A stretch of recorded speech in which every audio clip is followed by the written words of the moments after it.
Welcome to the Marketing Stir podcast by Stirista, probably the most entertaining marketing podcast you're going to put in your ears. I'm Jared Walls, associate producer and Stirista's creative copy manager. The goal of this podcast is to chat with industry leaders to get their take on the current challenges of the market, but also have a little fun along the way. In this episode, Vincent and Ajay talked to Heidi Cerenzia, Vice President of Demand Generation at Wrike. She discusses how demand generation has evolved over the years, as well as the challenges of working from home while being an extrovert. She and Vincent also bond over frutti di mare. Ajay plans on doing some wine tasting, and Vincent reminds us that he's an Italian in New York. Give it a listen. All right, ladies and gentlemen, it's that time again. This is the last episode of the year of 2020 that we're recording. You're going to probably see this later because we have so many great episodes and content that we have been putting out. It's because of you, the listeners, and also our guests. It is so great to be here. I, of course, am Vincent Pietrafesa, the Vice President of B2B Products here at Stirista, and this is the Marketing Stir. First, Stirista, who are we? Identity marketing company. We have our own B2B data, our own B2C data. Companies utilize our data, marketing purposes, new customers.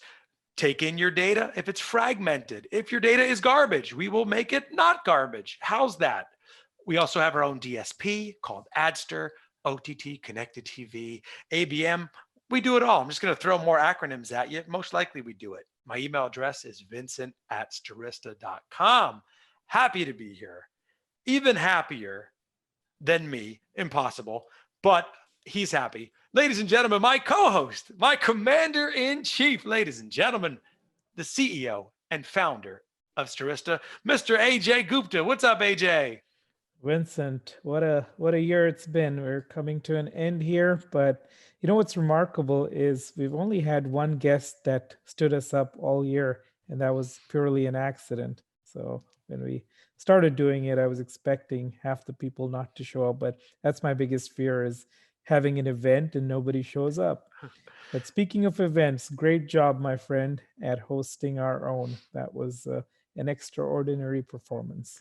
Oh, thank you. For those listening, we did a summit. We did a summit this year where we had past guests of our podcast. We had the CEO of Axiom. We had customers, we had employees. I told some jokes in the beginning. We also had a stand-up comedian in Jessica. Our own Jared told some jokes as well. We had Mick Foley from the WWE. It was a great event. So yes, we did have people show up. It was a great event. It's been a great end of the year. I've been excited. Holiday plans for you, Ajay. Let the people know. You know what? You talked about my Airbnb trip so much, I decided to just stay at home. So I didn't have to talk about it on the podcast anymore. Well, you took enough. Your stock prices, I'm sure, in Airbnb have gone up. So you're good to go. You don't need it anymore. Yeah, no, we're going to stay back. I've been meaning to clean my garage for last couple of years. I think I'll get to that, go to Fredericksburg for some wine tasting. But yeah, still going to be near San Antonio, keeping COVID safe. Nice. I am going to be in New York City here for Christmas Eve, which is really big for me as an Italian American. The Feast of the Seven Fishes, that's a whole other podcast. Maybe this next guest, she may know about that, but we'll see. We'll get to that in a moment. She is Italian like me. I believe the last name, right? She is. We bonded over that already. Anyway, but also, yeah, I'm going to stick around. Then we're going to see my in-laws, Jeff and Diane in Pennsylvania. Oh, am I excited. Are you fortunate to have such great in-laws? Oh, yeah, they are, but it doesn't mean that they don't annoy me sometimes. But it's been great. Everything's done. The holiday cards. I want to give a quick shout out to a company, if I will, an app. This is not a sponsor. We don't have sponsors, but a great way to look up contacts. Now these days, a lot of people either business contacts, Ajay, or personal contacts in your phone to find their address. Contacts 411. It's an app. I was like, what's the home address of this one person I wanted to send something to? If you have them in your phone, they have to be a contact already. Contacts 411. Just wanted to give them a shout out. They haven't been on the podcast. Maybe they will be. Who knows? But I want to give a shout out. Credit where credit is due. Enough about that. Enough about me. Who cares about me? You hear me all year. I am very excited to have this next guest. We already bonded. We're pals. Ladies and gentlemen, I would love to welcome to our final podcast of 2020 recording, ladies and gentlemen, the Vice President of Demand Generation at Wrike, Heidi Cerenzia. What's going on, Heidi? Hello, Vincent. Thanks for having me. It's so great to have you. And we bonded. So we actually had a conversation. This was via phone where I was at a bar in 2020. I know. What are you doing at a bar, you crazy guy? I was at a bar waiting for another podcast guest from the podcast, Kingpin Communications. And I was talking to Heidi face to face via the phone, of course. And she was like, where are you at a bar? You have music on. I love that music. It was like 90s music. It was Sublime or something. Sublime. Yeah. It's like the American Pie soundtrack was on. And Heidi and I were just like rocking out while we're having an awesome conversation. The first thing that stood out to me is the background of her awesome artwork, that she has in the background there of her cool apartment. That was the one thing you'll be able to see it if you're watching us on YouTube. But Heidi, it's so nice. We had a great conversation there, and I'm so glad you agreed to do the podcast. Thank you. But I want to talk about, let's get right into it. Right. But wait, are we going to talk about frutti di mare? Because I have everything ready to make it. Yes. Do you know I love frutti di mare? My wife did not like I made that. AJ was like, "What is happening right now?" And also, are you in California? I am. There's also like a cipino, which is like I'm doing that as well. Yeah. Cipino frutti di mare. Yeah, we do it on the white mare. Yeah. Although this is the first holiday in my entire life, and I won't share the number of years, that I actually will not be with my family because of the exciting things going on in the world. So I am actually cooking it for the first time by myself, and I'm going to Zoom in with my family, and we're going to eat together and make the best of it. That's awesome. So you did the 7 fishes as well. I'm doing it. Yeah. Italian, AJ. I knew it. I said, I knew there was something extra, that I liked about this guest. So the Italians, AJ, we do the Feast of the 7 Fishes, right? So I grew up, I had like bacala, which is like salted codfish. I still do that. We used to have like eel. I don't do that anymore. I don't even know how we got those eel. I'm like, what happened?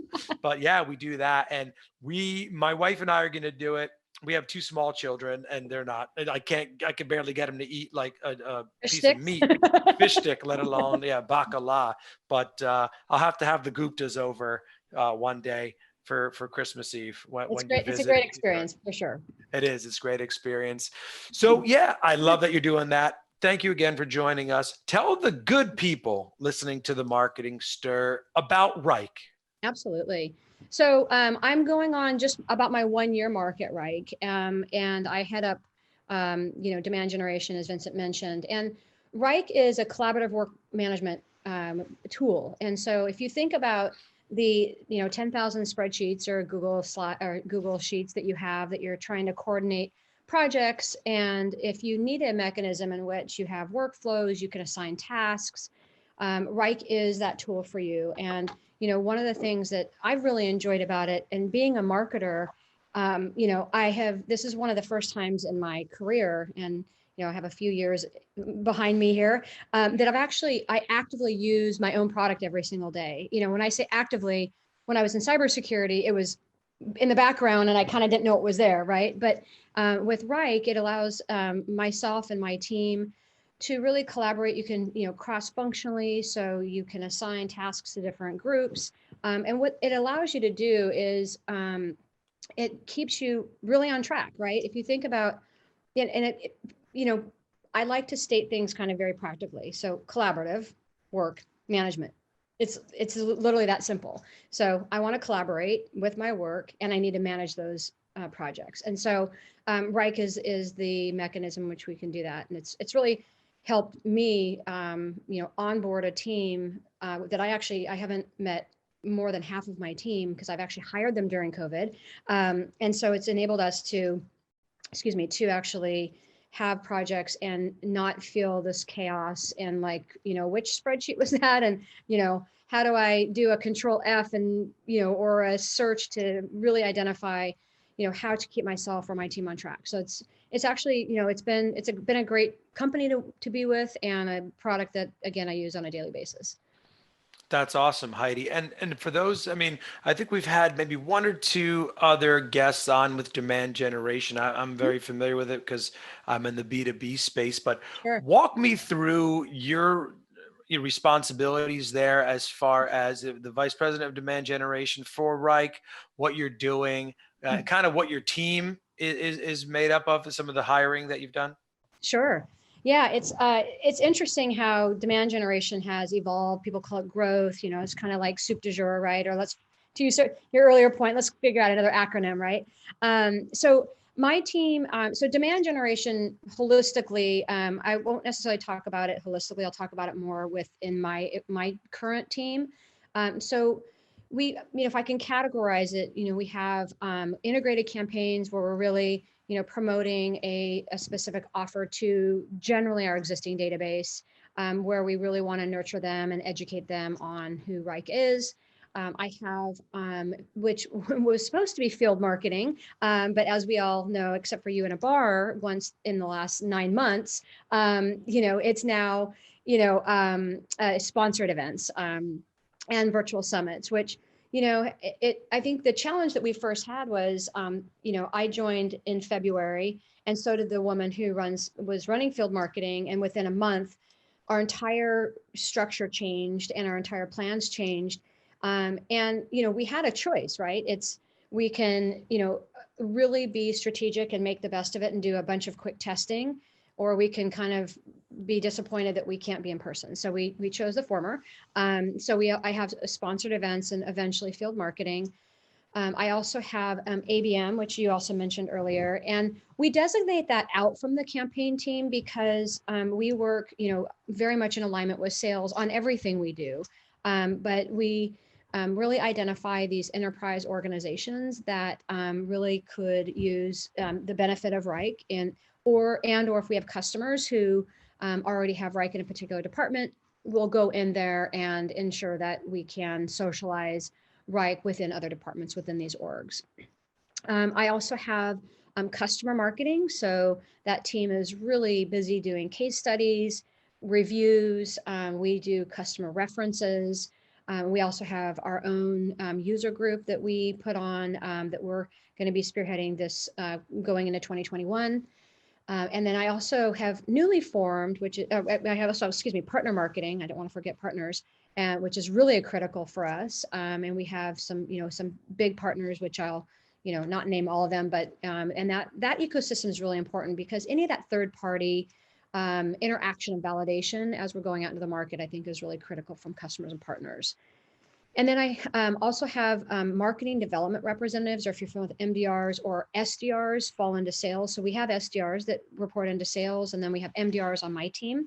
It's actually a new group within Wrike. And so their number one responsibility is to qualify the demand generation leads that my team is generating, and and in scheduling meetings for sales, that's their number one priority, to qualify those. So sorry, I know that's a lot, but that's the makeup of my team. And I've actually just in the last 2 weeks also adopted the international versions of a lot of what I just mentioned, but I don't have to get that tactical. So, but what we've seen really is, that as the marketplace and as digital and as ABM and all these other channels are evolving, you can't stay stagnant, right? You have to constantly test. And that's what my team, we do, on a, weekly, monthly basis.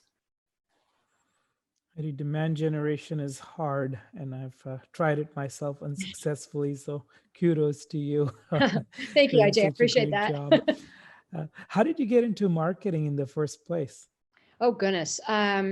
Well, you can't see, there is a little gray here, but you can't really see it on video. Nope. I have a lot of product.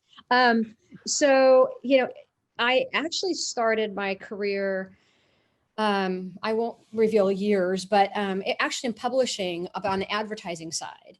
And I just started having, mentors within, within my career, and then had an opportunity to work for a company where I really started in truly doing marketing. And, back at that time, it was just, getting an email was when you're like, remember when the circle was happening, you were actually anticipating the email and excited that you were getting it.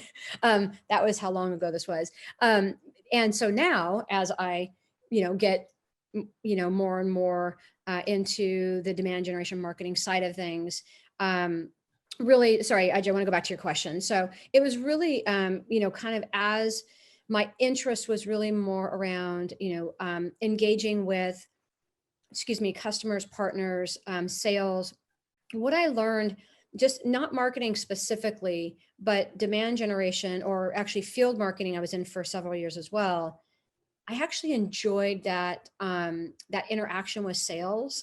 And I found that demand generation, field marketing, those types of marketing were a way in which I could do that. And so I'm very data driven and very metrics driven. And so, being in this type of role really lends itself to that. Yeah, I can say we've had a couple of marketers on this podcast that did not like their sales counterparts. So I didn't say I always liked them, just to be clear. I do now. I really do now. I'm very grateful. They've grown on you. No, I do now. And but I think that's just like anything, right? It's not even just about sales and marketing, but it's just about humans, right? Right. And Heidi, how do you kind of deal with the pandemic? Obviously, the events were gone, but where have you found success, especially having been new at the company when the whole thing went down?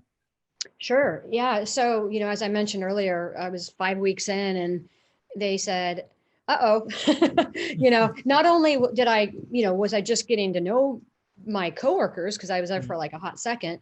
But then I also, had a team that I was building and inheriting, and, I was brand new, and it was just like, okay, you're going to take what you would normally do. And it's, definitely not a one size fits all. So, there's a couple of things. I'll talk about, the business part of it, and I'll talk about the human part of it, which I know that they're one in the same in a lot of regard. But if I look at it just from like business, what do we need to accomplish? Well, at the end of the day, it's about, pipeline and revenue, right? In demand gen. And how do we get there with a completely changed plan that we had going into the quarter, right? Or into the first half of the year. So what we did was, as I mentioned earlier, we just started doing a bunch of testing, and we weren't very tentative about it. We said, let's just go all in, and not break the bank, obviously, but let's go all in. And not knowing, in March and April, right, we didn't know that we would all still be home today in December, right? Sure. And so I really did my best effort to, one, get to know I would have remote team members regardless, just to be clear, but myself being remote 100% of the time, because I've always managed people remotely, but myself being 100% remote was also like, okay, this is not something that I'm used to. As you could probably see, I'm an extreme extrovert, and I love that interaction, and I love the in-person, and so, but I also recognize that there are people on my team who are also extroverts. So now it gets into that human component, Ajay, which is that I recognize that, at the end of the day, we all have responsibilities and accountability within our particular, jobs, right? And we now have, I have team members who I manage directly, or I have someone who manages them, and they are, a teacher, a mom, a spouse, et cetera, et cetera. And, now you're competing with bandwidth. And so, you have to just take pause and say, yes, at the end of the day, we have responsibilities to the business. At the end of the day, that's why we're all here. And, we actually did a leadership training last week, and there's a woman that said, human first, marketer second. And that really resonated with me because there's a certain level of empathy and understanding in which you have to have right now. I mean, you should have anyway, right? At the end of the day, we should have that anyway. Let's not use the pandemic. Hopefully the pandemic is teaching us that and reinforcing that and enforcing that. But at the end of the day, we should be that way anyway. So it is that level of empathy and that level of understanding when a team member said, Heidi, sorry, I had to miss a meeting because I was a second grade teacher for that 30 minutes and I didn't have a chance. Or my daughter was taking her final on Zoom and all those scenarios, which I'm sure anyone listening or even anyone, Vincent, Ajay, I'm sure that you've experienced the same, right? So, and then I think the other side of it is just try to make some things a little bit more fun. So every Friday I have a coffee talk with the team. It's 30 minutes. People have their kids, their dogs, people take walks. And it's just to like say, hey, hope you guys had a great week. I know we can't do a lot of things right now, but hope you have a great weekend. And the one rule is we can't talk about work. And I think that's important because we need that level of like what we would normally take a walk and go for coffee or, but we can't do that right now. So I think that, looking at it, like not losing sight of the business and our responsibilities and not forgetting that we are humans with feelings and, we need to ensure that we're really, aware of both of those things. I like that idea of kind of keeping it to non-work related and just kind of having a conversation because I, as you can probably tell, I'm very much an extrovert as well. We have a lot in common. We're Italian, we're extroverts. I too have a lot of product in my hair, Heidi. So we're a lot in common there. But I would love to know, is the headquarters in California there as well? Would you normally be around some of your teammates that you recently hired? And I have another question to that. Yeah. Excuse me. Sorry. Yes, I would. My office in downtown San Jose is our U.S. headquarters, and I would, I'm only 20 minutes from there, so I would normally be in the office every day. Yeah, and then this is a part of that question. That I have another one, but so was it always the plan when you joined back in February to build out a team, or is that also a result of more companies or more people consuming your product and having to grow? So I'm going to answer that two ways. The first is the expectation was that I would, I had a few open head count that I would be, filling those. But just by nature of how, the Wrike has been going over the last several months and going into 2021, I had significantly more adds to my team than I had expected, which is actually, as you probably, I think, alluded to, is a very positive thing. And my other question, because you had a lot of roles involving demand generation. Yes. What was it like being in demand generation before it was kind of like cool? I would love to know that. Like demand generation is one of those like big data, ABM. It was, but you've been doing it for, the past 2 or 3 roles. I'd love to understand about that. Yeah. I'm definitely not a trendsetter. So let's start there. I think that if you think about marketing holistically, before demand gen was really taken seriously, I think we could say, I think that what people recognized, and I certainly have high regard for my marketing counterparts in corporate marketing, product marketing, and, as a marketer myself, demand gen is also reliant on those other functions, right? From content to digital, et cetera. And so what I experienced was, most of the marketers were really focused on like brand and messaging and, how do we, what do we call ourselves and that sort of thing, right? And it really wasn't until there was an awareness that, a lot of the activities in which, we mark what was not known to be demand gen yet, we're like going to events, right? And how can we get people interested in our solution?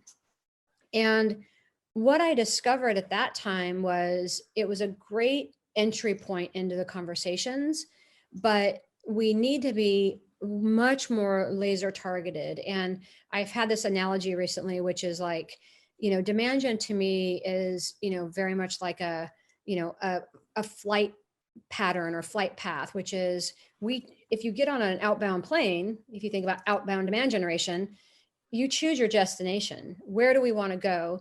And I'm going there for a reason. And why am I going to that thing? Why am I going to that destination? Is because I want to reach someone there. And so it's actually been fun to be a part of demand gen. Vincent, I want to go back to your original question. It's been fun because, I've seen so much change, and I've seen it evolve way beyond what I certainly expected it to. And now I can look back to see, and it's so interesting because I think it's like a lot of things in life, things are coming full circle, right? Because if you think about like direct mail, it was like the thing, like call it 10 years ago, or maybe even longer. And people were like, okay, that's creepy. You're just sending something to someone and expecting them to do something. I'm like, well, sometimes you don't expect them to do something when you send them something. But one of the things that we've adopted, and Ajay, this is actually, I think, something you asked a few minutes ago. We've actually adopted some like charitable donations and some other things like that for our prospects or customers, because either they can't accept gifts or they just want to be charitable. So it's nice to give them options. But yeah, it's been fun. It's been really fun. I've enjoyed the change. And, it's interesting too. Now there is so much to keep up with. And there's, and we're going to keep going back to the acronyms, right? There's so many acronyms that get thrown in there, and it's like the latest and greatest. And now we have to do this thing. But yeah, I'm sorry. I'm hoping I'm not getting too long-winded here. I just definitely, and the other thing I think is really critical, and I alluded to this earlier, like data and metrics are critical. And I think, I can speak for myself and my team, right? I can't speak for others. That is a number one priority for us, because at the end of the day, if you can't, measure back what you're doing, I have the philosophy, if I can't track it, I'm not doing it. Because, one, you need to see results, and two, you need to justify the spend, or they're like, hey, this didn't result in anything, so let's not do that again. And Heidi, being data guys here at Starista, we'd love to dig a little bit deeper on that. What are some of the metrics that you're monitoring on a day-to-day or month-to-month basis, and what's some of the technology that you're using to store and sort of process that data? Sure. So how much time do we have? That's a loaded question. I will try to be as abbreviated as possible. So if I just think about a reverse funnel, Ajay, it's really about, what are our goals from a revenue standpoint, and how many opportunities do we need to generate to get there? What's this average sales cycle and deal size? For us, we have, different department or different groups within sales. So you're going after different, enterprises versus mid-market, et cetera. So, but ultimately, if I look at it kind of from the reverse funnel, that's really how we build our plans. But I do look at, measurements around, and it actually depends on the channel too, right? So if you have digital, if we're doing like LinkedIn paid posts as an example versus an email campaign that has a direct mail component and it has, ads associated with it, then you're looking at kind of this, this true integrated campaign, then a webinar component. So the reason I'm sharing that is that the measurement for different channels, we actually look at differently, right? So you do obviously want to look at responses, and at the end of the day, it's about conversions and then meetings for sales. I mean, that is the ultimate measurement. But as we all know on this, right, there's a lot in between that. And so, and then as far as a stack, we have, Marketo, Salesforce, and Tableau are the main. We have our homegrown system that has been used for our inbound model, which has been phenomenal. And so when I joined a little bit less than a year ago, we created this demand gen outbound model to ensure that we're, properly tracking. So, but I think, Ajay, if I could just kind of consolidate it, it would have to be around, conversions, of course. And, conversion meaning someone who's just more than a hand raiser. So we're, obviously doing lead scoring and some of the, practical things that you would do. And we take that seriously, right? Because, you know, and we have to trust that data because that really drives our plans. You know, we need to dial up and down to determine what's really working and, you know, where we're seeing the fastest conversions, the fastest, you know, sales stage into the sales stages. And so we look at that end to end as demand gen, right? We're not just at the top of the funnel, fluffy, like, look at all these leads I generated. It's really like, where they come from, what do they do? Excuse me, what was a conversion? And then look at velocity, right? How long did it actually take from an MQL to a sales stage and then, you know, ultimately revenue. So I'm looking at that end to end. Well, thanks. That was a great abbreviated answer. What's been kind of a personally for you a shining moment in the last year or two? Wow. The one thing that just first popped into my head when you asked that, AJ, is so just to give you some context, as I mentioned, so I have upwards of 20 people on my team, and half of which I haven't met in person, and I've hired post March. And, you know, without sounding overly cheesy here, but I'm going to give you my honest answer. There's two really specific things that popped into my head. The first is that my team actually, that we really care about one another. We care about each other's well-being. We care about each other's success. And as a leader, I believe it's my responsibility to, you know, exude that, you know, and it all comes from the top. And I'm not saying I'm on the top. I'm just saying it, you know, kind of figuratively. And I think that as a leader, or as leaders, it's our responsibility to set the tone and set the stage for how we want our teams to behave and how we want our teams to produce. So, you know, and just getting some very positive feedback from my team members around their enjoyment and excitement about being holistically on this team has been very rewarding. And then the second piece of that is, you know, it's really just, it's seeing progress. So I have a philosophy of like, everyone wants to jump to celebrate success, which I think is critical, right? We have to celebrate success because otherwise, why are we here?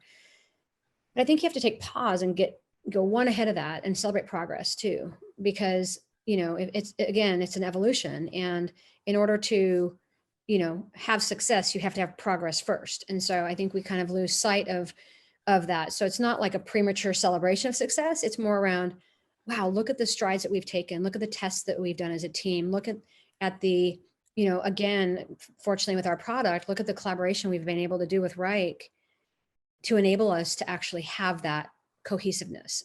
And so it's been really an awesome year. And I know not many people have said that probably, but it has been an awesome year, you know, just for me professionally and personally in my interactions with, you know, with my team. It's been very rewarding. Yeah, Heidi, what I love about you is I'm hearing that, you know, your philosophies, right?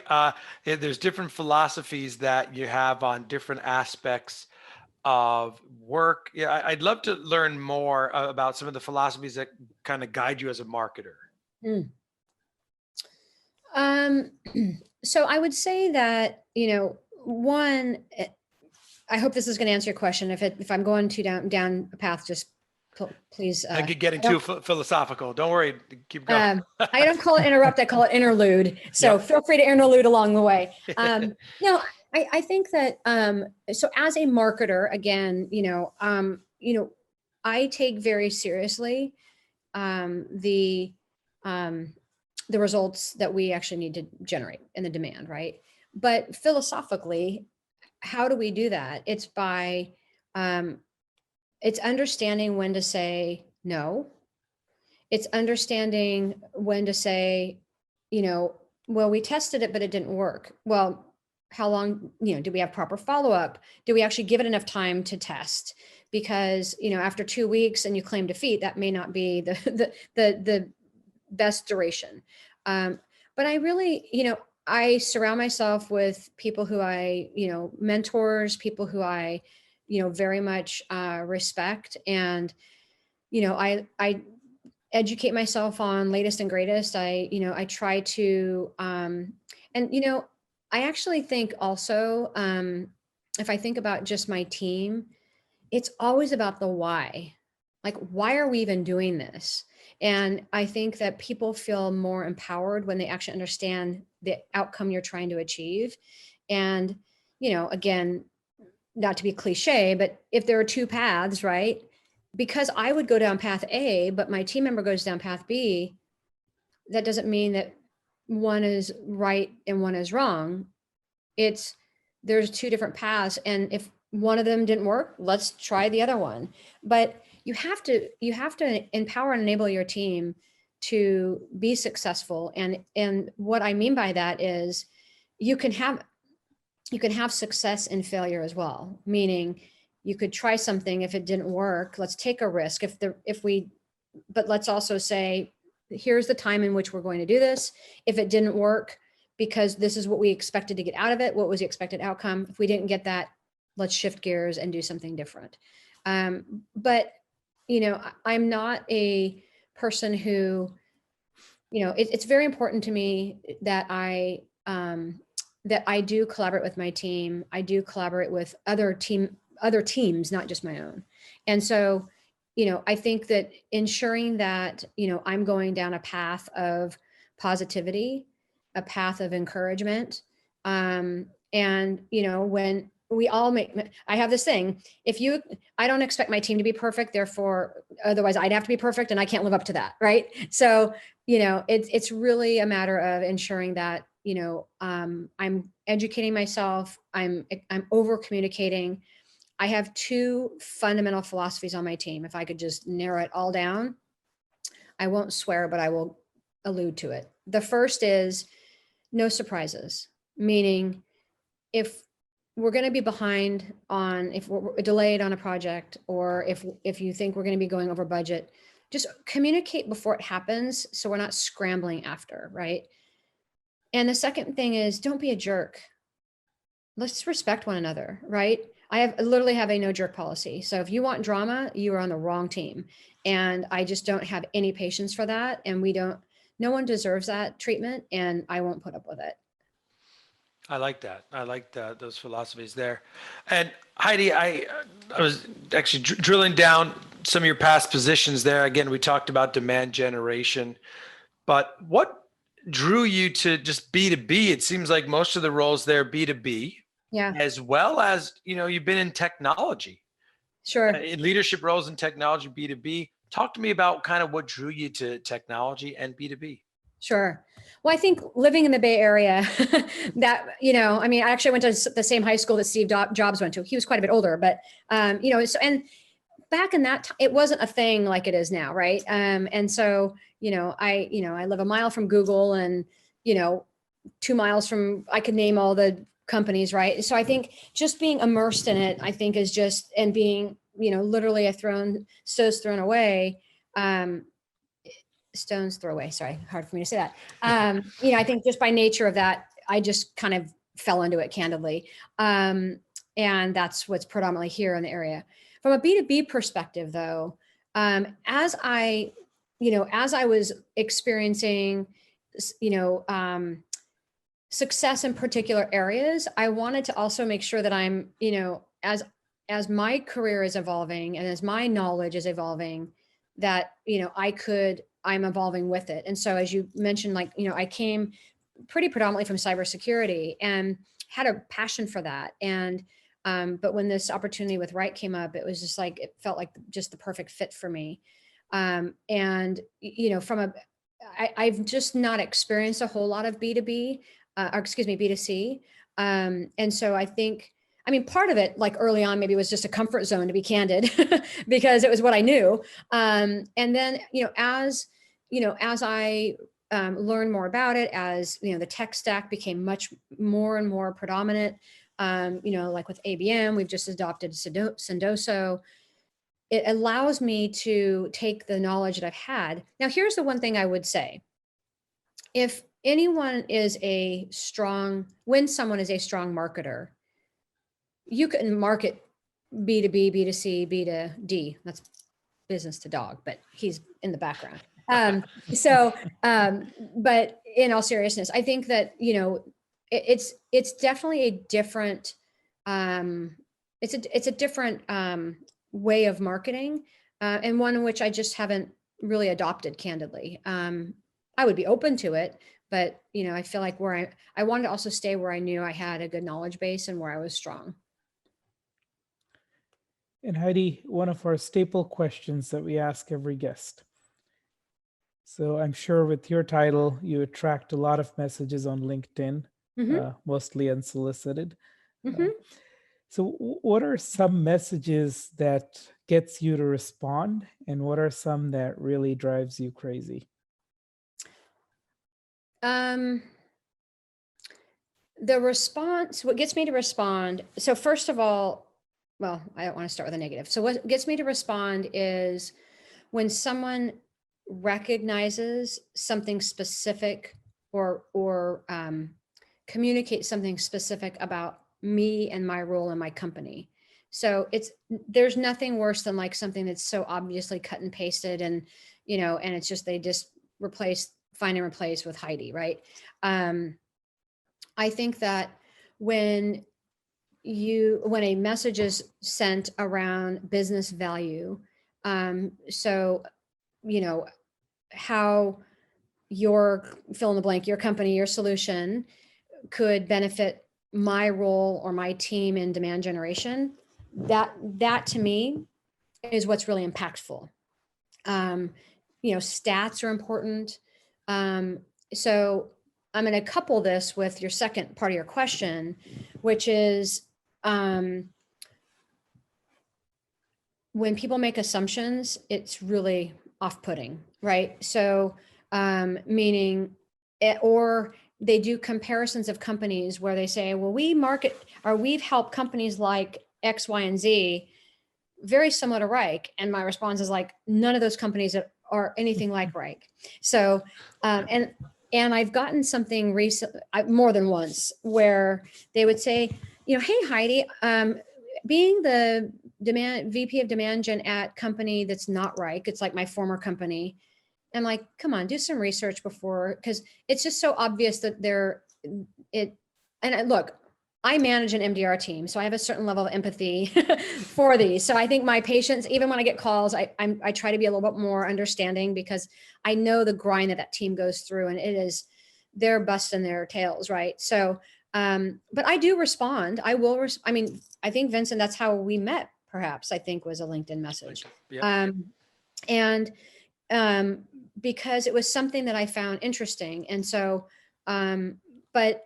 Yeah. And the other thing is what I actually do not accept LinkedIn, like it's not a friend request, an actual request, that's Facebook. If I don't know you. So, and I actually ignore them. I don't, I'll read a message like an in-mail, but I won't accept a request. Yeah, it's become a real problem. I think I have about 300 unaccepted things, I'm sure some of them are legit, but it's just so hard to go through and figure out which ones are real. Yeah, that's right. But, I actually think that, I think there's also a responsibility just professionally to be professional and be respectful, right? So I try to say, hey, sounds interesting, or I'm not interested, and explain why. Because but when I have hundreds, it's very difficult to do that. But, I definitely, but again, capture the audience.